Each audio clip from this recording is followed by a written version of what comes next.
everyone. It's really great to have you all at this session, and apologies for the mix-up with the link, but really glad that you could join us. If you are brave enough, we will be asking you to maybe switch your cameras on through the session, because we really want to try and invite a little bit more conversation and make this more of an informal discussion rather than, a cold and hard presentation. And we would be looking to you to kind of add that, that familiar face, but also that opportunity to really have a good and robust discussion. So I'm obviously Karen Cole, CEO of Life Online and Talent Talks. And with us today, we have Joni Petty, who's discussing disconnection syndrome. Now, Joni is from an amazing company, Resilient People, and she comes with a wealth of knowledge and experience, which she is soon set to extend with her BHAG that she was talking about earlier on. But essentially, Joni has been doing a lot of research into this, and particularly today, she's here to discuss disconnection syndrome. And I think this topic got a lot of attention because, wow, I think just where we are in the world, I think we're all kind of feeling it. So we'd like to welcome Joni today. And again, just as much as this is her opportunity to tell us what she's learned, also your opportunity to really ask questions and engage throughout the session. So thank you. Over to you, Joni. Great. Thank you, Karen. So why did I get interested in this topic, besides being a frustrated neuroscientist, is I read a lot of books. So this book came out in January 2020, and Dr. Perlmutter and his son, Austin, wrote it. And I see Dr. Perlmutter in a lot of the biohacking summits that I attend. And I love his down-to-earth approach, and he's really just colloquial and easy to listen to. So I was first to buy this book and get it shipped over here, literally as it was launched. And this disconnection syndrome topic really fascinated me. I thought, okay, what are the brain hack techniques, but what does he really mean by disconnection syndrome? So I read that in about March last year, 2020. And I found it fascinating, and I used a lot of this in my work that I do. And then, of course, started to look at Clean Up Your Mental Mess with Dr. Caroline Leaf, and Cured with Dr. Jeff Redinger. So I'm a consumer of really what's the latest neuroscience around that. And then, fortunately, I work. One of the roles that I did last year was I was president of the Professional Speakers Association. So that gives me lovely tentacles into the global network. And I worked with Professor John Mollador, who is a neuroscientist. So we started discussing this and really, what does this really mean? And then Dr. Perlmutter presented again about 2 months ago on a biohacking summit with Dave Asprey. And I thought I'm going to start using this term, disconnection syndrome, because it's so relevant to how we're living and working these days. So I'm going to share my slides with you. And as Karen has said, let's make this really interactive. And I'm very happy to send you these slides afterwards. So don't feel that you have to write anything down. I've tried to put content in here, but obviously not make it too content heavy. So, and I'm going to go fast in terms of honoring time. So my time in Johannesburg is 8:15. I'm going to try and end at 8:45. Karen, how does that suit you guys? So we stick to the half an hour, and then write in the chat, and maybe Karen, you could just follow the chat as well to see if there's anything I should pause and speak about. Okay, so I'm not going to do, I thought about doing Mentimeters and polls. I'm not going to do that because let's just keep it really quick. But really, I'd love to know from the chat, if you are awake 16 to 18 hours a day, you should only be awake 16 hours because you should be sleeping 8 hours. That's a topic for another day that I'm very passionate about. But if you realistically, with the teams that I work with, they're awake 16 to 18 hours, how many hours are you spending on some sort of device? Your computer, your mobile phone, your TV, iPad, Kindle, etc. And actually, I'll quickly look at the chat box while I'm waiting for you to type in. Be honest, how many hours are you facing a screen?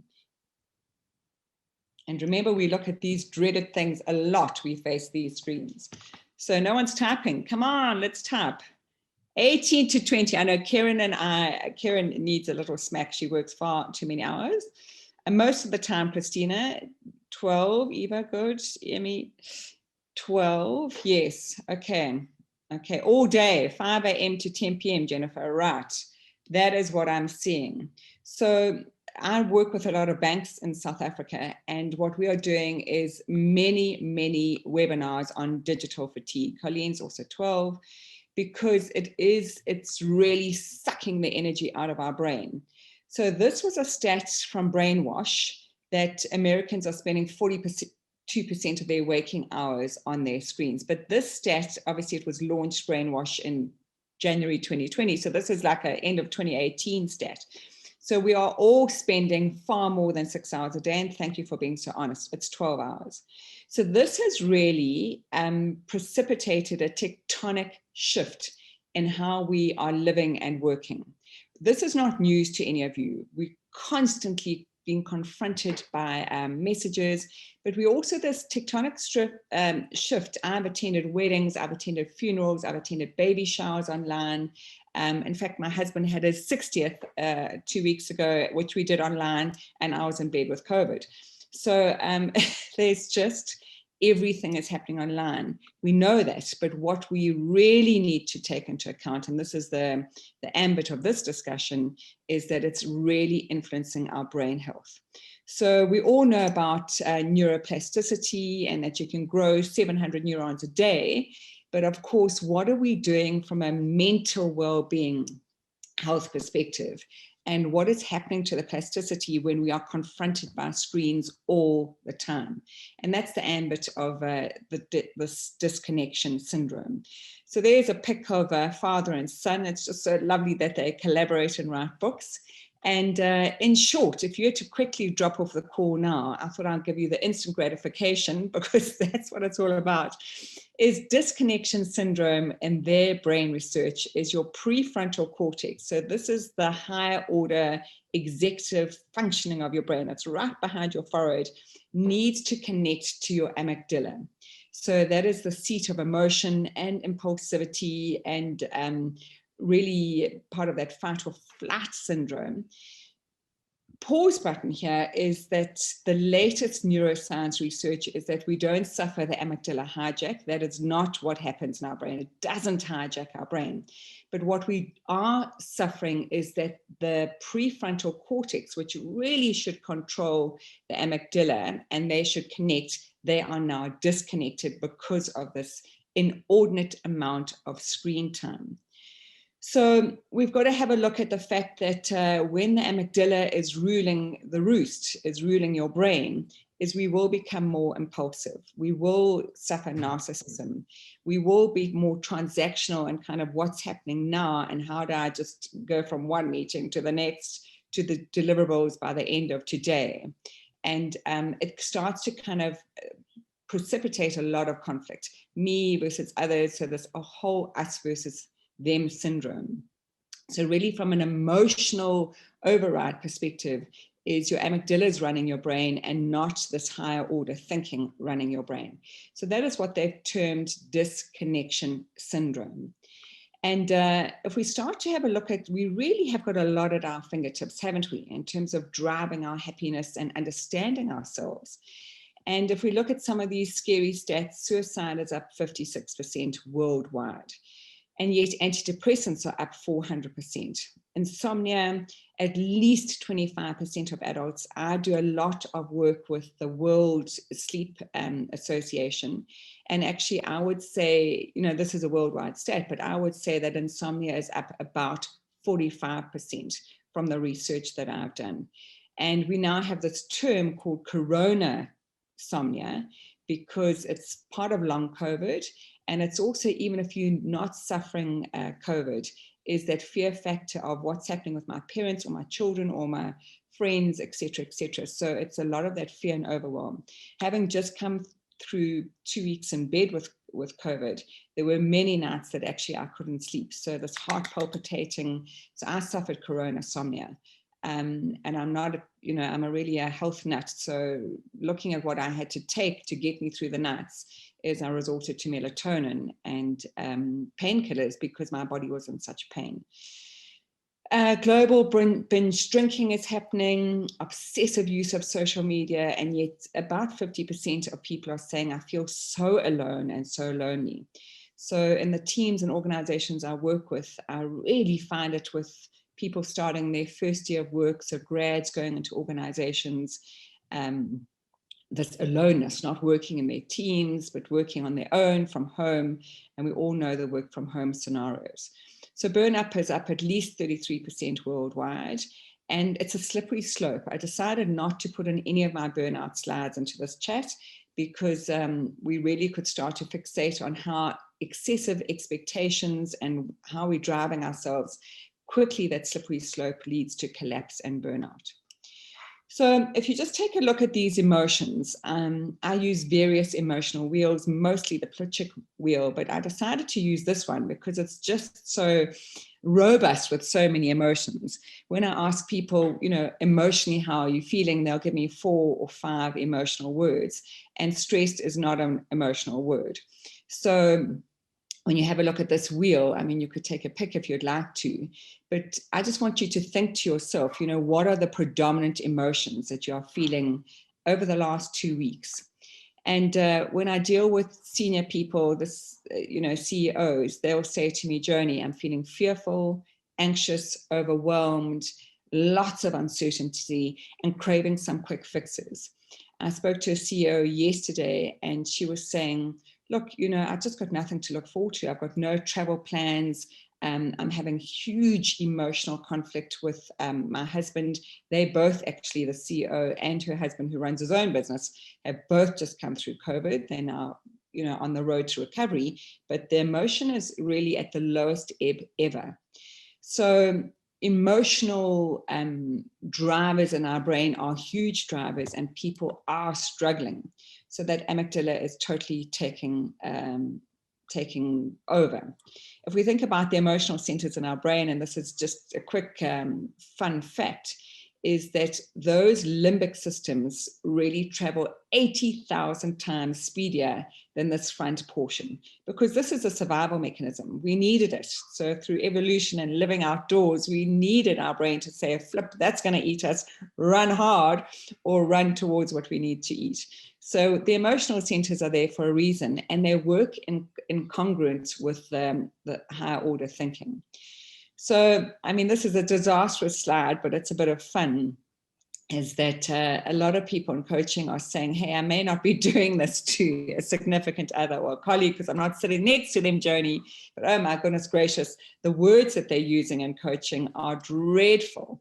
And I keep on saying, just in terms of handling your emotions and your conflict and the team dynamics and even your sense of overwhelm, change your words to change your world. If you wanted to Google that, that's a great Newman neuroscience book. It's not a great read, I'm going to be honest, but don't you love the title of the book, Change Your Words to Change Your World? So we need to look at our emotional drivers and how do we self-manage this internal dialogue. I always say Martina Navratilova's quote is my best, is the game of life is played in these 6 inches between your ears. So how are we playing that, and how are we managing the disconnection syndrome? So these are the 8 predominant characteristics that Dr. Perlmutter speaks about, both David and Austin. And, if you just cast your mind, and I'm not going to comment on all 8 because it's, I really want to get into solution mode, not just problem mode here. But we've spoken a little bit here about poor relationships, chronic stress that people are going through, and then mindless activity. When you think about, some people are not only confronted by screens all day, but they choose to then spend 5 minutes on Twitter, which becomes 55 minutes on Twitter or Instagram or TikTok. I mean, look at TikTok, the millions of users that are using TikTok. I think it's 3 billion right now. I mean, it's mind-boggling numbers, and that's not even owned by Facebook.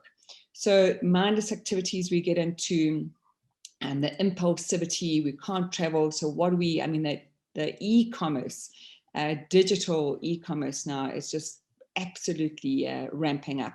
So the buying online, the needing for that instant gratification, And then, of course, when we start to look at the mind-body connect, I mean, this is a brilliant book. If you want to know any of these details, just email me. My email address will be at the end. But looking at the mind-body connect and the inflammation that we're suffering. So you could be going tick, tick, tick, tick, tick. I'm suffering from 2 or 3 of these, but what do I do about that now? It is, we need to boost our prefrontal cortex.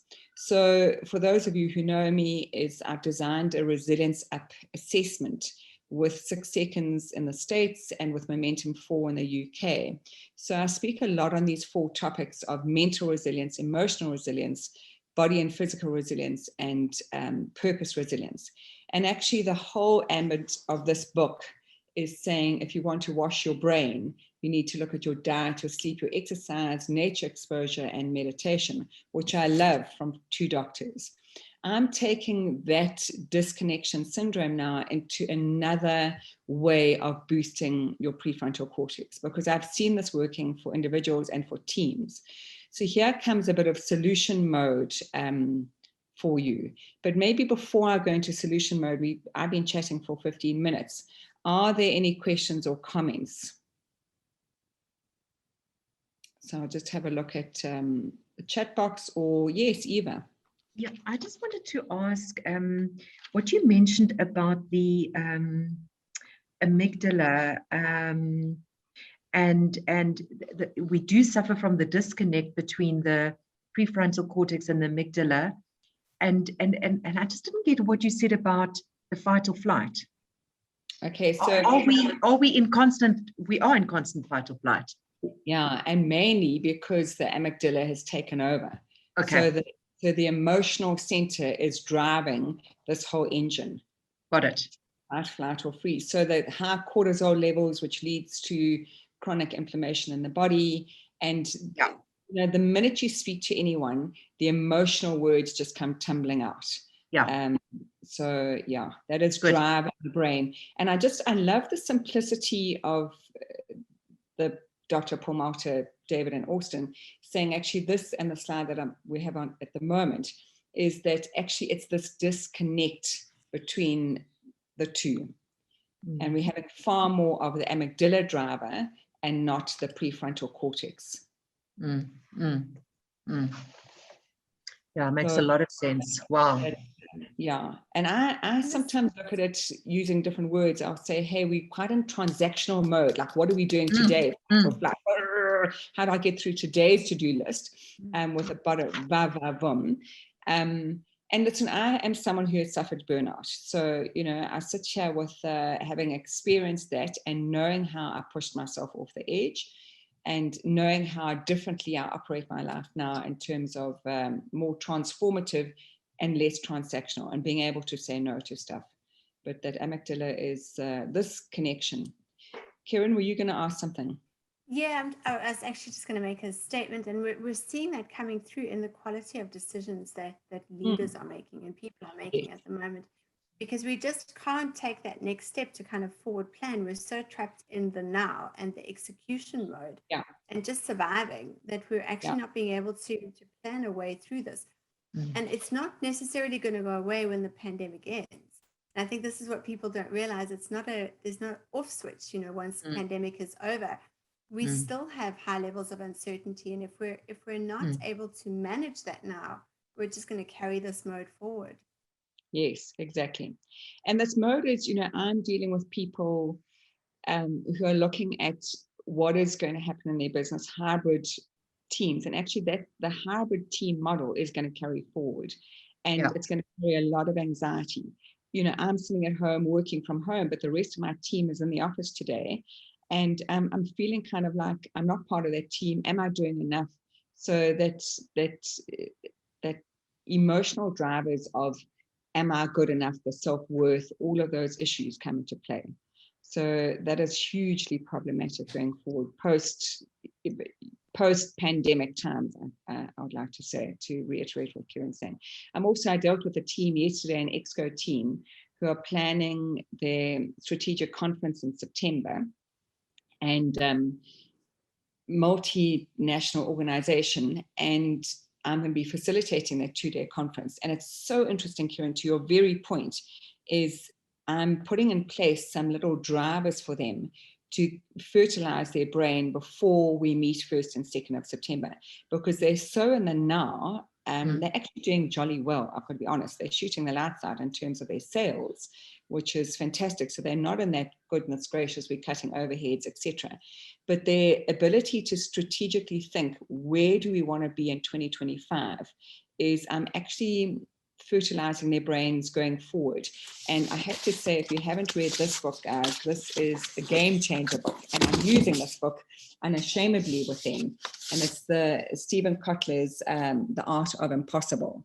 So he just says you can't, there is a formula to get to the impossible. So if we're looking at strategically growing our businesses, how do we do that? Obviously, he looks at it from a peak performance, from an individual perspective. And he says the formula is simple.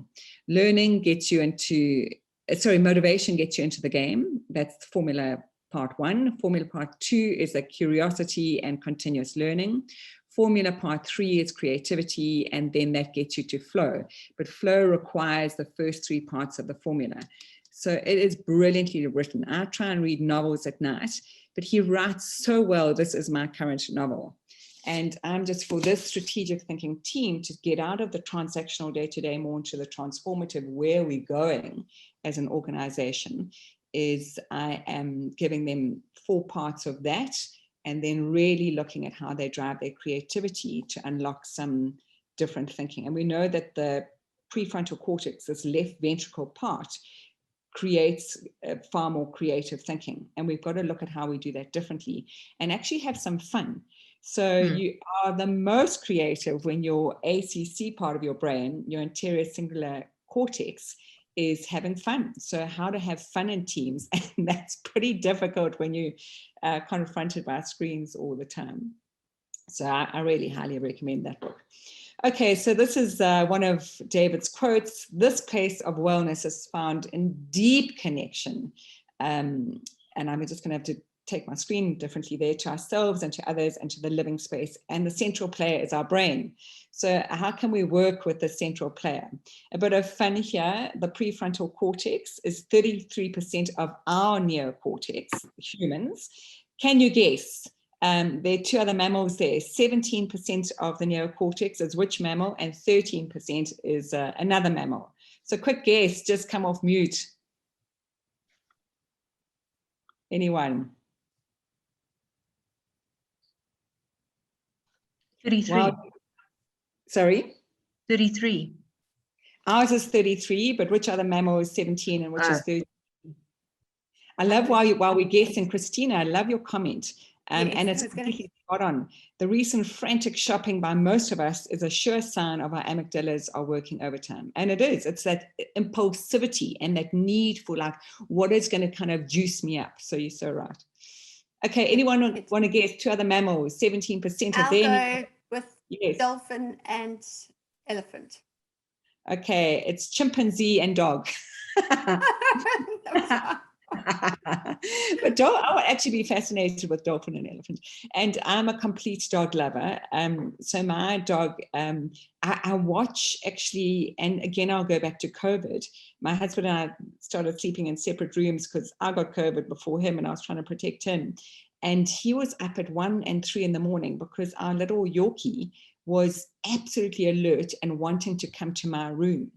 And he was just worried. We have had deaths in our immediate circle of friends. And he was just completely paranoid that this dog was hyper alert. And he said, I do remember you saying how clever they are. And their higher thinking order is 13% of their brain. So maybe he knew something I don't know. So he did listen to that part of the brain science stuff that I love. But seriously, it's dogs are so flippin' clever.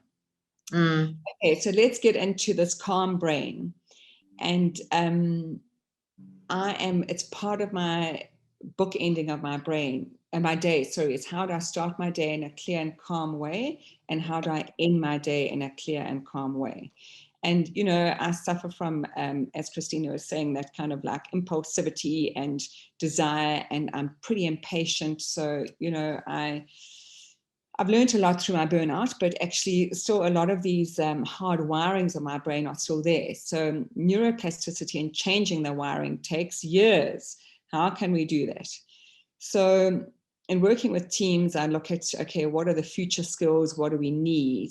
And this particular World Economic Forum slide I love is looking at problem solving in that lighter blue. Critical thinking and analysis is there, complex problem solving, analytical skills. And to Kieran's earlier point is the teams, I work with some teams ongoing for a year, actually one team I'm working with for 7 years now, is how do they reorientate and how do they be more creative and ignite their critical thinking. So here's a few solution mode things for you, but I'm going to go fast. And I'm going to use 6 seconds. It's an organization that I belong to. I'm a preferred partner in South Africa. They have a fantastic, big, hairy, audacious goal, 1 billion people to understand emotional intelligence and practice it by the year 2039. They are in 174 countries, and they're actually the organization that I partnered with to design my resilience assessment on body, mind, emotions, and purpose. So they do huge research. I mean, here's just a scattergram in terms of 75,000 people and looking at effectiveness and performance on the vertical axis and emotional intelligence on the x-axis. So when we look at the brain, so much of the brain, as I said earlier, is our limbic system. And we really can't do critical thinking without acknowledging the underbelly of emotional intelligence. So there are people experts and do a lot of fantastic work around the world. And just go to 6seconds.org and see how much free material you'll get off their website. So this is what they call brain styles, and I am calling it critical thinking because I've used it in a lot of teams to look at what is the individual doing in terms of using these 3 continuums, and then what is the team doing, and what are the talents that the team needs. So again, if you want these slides, you're more than welcome to them. But it's really a way of saying our brain style can be looked at from 3 continuums. How does your brain focus? How do you make decisions? And how do you drive yourself? And I'll just be very open with what I've done in my business that has used these brain styles as an individual to change some of my automated thinking. So you would do an online 10-minute assessment and it would come up with where your bubble sits, the blue, the red, and the green on the left-hand side or the right-hand side, and obviously the various permutations of that. So if I just take it continuum by continuum, when you are looking at brain focus from a focus perspective, is do you look at rational data or do you look at emotional data? So if your bubble is sitting to the left, it's really not what you're doing, but it's where your brain is focusing. So I'm a behaviorist and steeped in emotional intelligence. I teach emotional intelligence, but my brain sits on the left with more rational data. So I'll go in to really check on, what is happening in terms of the number of people and how they work together more rationally rather than emotionally. So that's what my brain prefers on the rational side.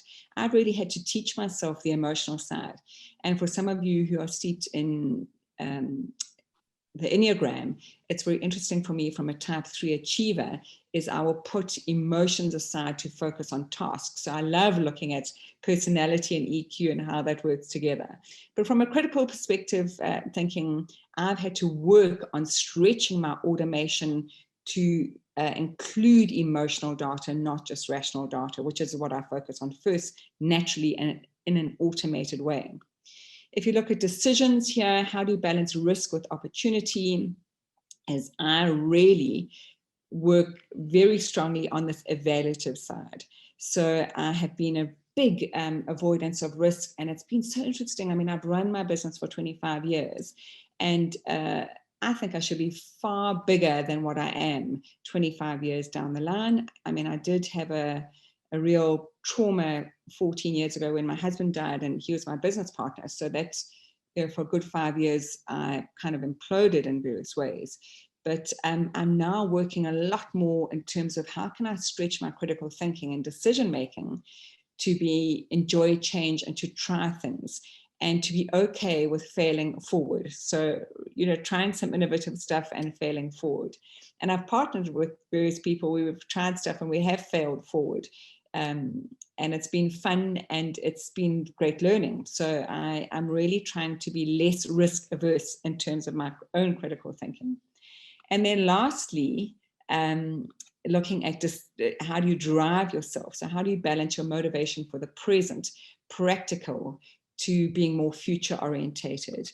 And again, I've been steeped on the practical side. So people come to me because I'll give practical solutions to things. But in my own critical thinking and driving my business, I've again said, okay, what can I do that really takes me to more future base? So the resilience up assessment was really a stretch for me because I've got a tiny 12.5% slice of that business pie, but it's a future look at what am I going to do in partnering with 6 Seconds Worldwide and looking at actually how I can do this global footprint with them. So it was a big stretch for me, and I'm just so thrilled that I partnered with the right people, including a fantastic couple in the UK who are far more risk, will look at opportunities and be far more future-based than I am. So this is really the critical thinking that I would like to advocate, that if you want to go ahead and do something about disconnection syndrome, is you maybe do this assessment. And it's looking at your focus, decisions, and drive. So you can see bubbles at the top there that are very similar to me. I'm very much a rational thinker. I'm very evaluative, and I'm very practical. And those are the current scores. What's quite nice, it's a before and after. You can do this every 8 to 12 months to see how your brain reprograms really, and how you rewire some of your brain. What this particular assessment does for you is it also looks at brain talents. You can see there's a color coding there. So reflection is red, it fits in with the decision continuum. The 3 blue ones fit in with focus, and then drive. So you can start to see what you're using as a talent and what you could use quite differently. So I thought I'd just share that. It's dead on 8:45. So that's a way forward that we're going to offer critical thinking courses, both for individuals and for teams. But I thought, hey, if you just think you were on this to look at critical thinking and us trying to encourage you to attend a course, and you don't want to do that, here's an option for you. These are the apps that I am loving, and I've circled Brain Tap there. It's something that I learned on a biohacking summit, that same summit actually 2 months ago, and it's been a game changer for me. I would download it if I was you, and there are different options you could, you don't have to buy all the options they have. You can, the one I'm using at the moment is $9.99 a month. It's absolutely outstanding. I use Sleep Cycle because sleep is really the Swiss Army knife for all of our well-being. And I'm using Asana Rebel less these days because I'm just so intrigued by Brain Tap and how it's rewiring my brain. So to sum up and close is we are all suffering from the disconnection syndrome, as Eva spoke about and Christina spoke about. I mean, it really is that amygdala driving that impulsiveness and the emotional side of our brains. And that terrible brain visual that I used on a lot of my invites is really how devastating it is. We're losing some of the connections in our brain, and we can start to think critically and differently. And it takes exercise, it takes knowing what your current brain state and brain style is and how you can go forward. So I want to thank you for attending. I'm very happy to stay on, but I'm also cognizant that people set aside actually 8 to 8:30 South African time, and it's now almost 10 to 9. So I'm going to stop sharing in a minute, but just I've looked in the chat box, there's nothing else there. I just flick back to the open for questions. Yes, let's just people can come off mute. I'd just like to say something, Joni. What I found really, really interesting here is the what you explained about the brain science and the actual disconnection between the prefrontal cortex and the amygdala, and how that plays out. and then from a solution perspective, what we can do. Yeah. So I found that extremely helpful, and also the brain discovery profile, looking at what is your current brain state, where is your current brain state, because it's also something we may think, and I always find with various assessments, it's so helpful just to, from an awareness perspective, where are you at? Yes. So I also wanted to ask you, with the brain discovery profile, is that something, we can get from you? Yeah. So you can do that. You can attend so Kieran will speak about the critical thinking courses, but that part of that critical thinking is the brain profile. But I just want to rewind, circle back in a succinct way and say, Eva, when I did my first brain profile, I looked at it and thought, this is so not accurate. I mean, besides the fact it's 25 years of algorithm, I was like, I fought back because I thought I teach emotional intelligence. I can't be a rational thinker compared to an emotional thinker. And it was quite a big aha for me. It was the start of how I changed driving my business. It really was. But the initial look at it, I just thought it just doesn't feel like journey. But you need an objective measure to look at it. And the more I worked with it, the more I thought it's, because I could then start to look at how I've made decisions and what kinds of decisions, and it completely fitted my brain discovery profile. Wow, that's very helpful to know. Thank you. Thank you for highlighting that. Fantastic.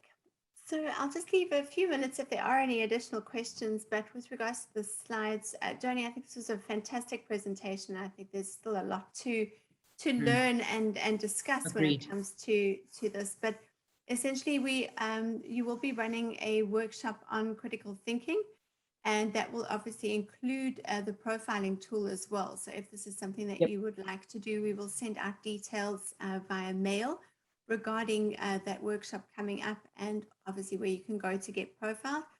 I will send the slides out because I have everybody's email addresses, and given the new Copy Act, I can't pass them on. But what I will do is include Joni's details into that mail, so you can make contact with her directly should you wish to afterwards. But Joni, we'd love for those slides to be made available. Thank you. Pleasure. Absolute pleasure. Fantastic. And we will also keep this recording and make this available too. But it was really, from my side, a very, very interesting session. And absolutely, you are so spot on. Until you have profiled, I also regarded myself as quite an emotional being, but I'm certainly more on the rational side. So I think emotions more than I necessarily delve deep into the feelings of them first. But it is very interesting, and I do highly encourage everyone to be profiled. So thank you.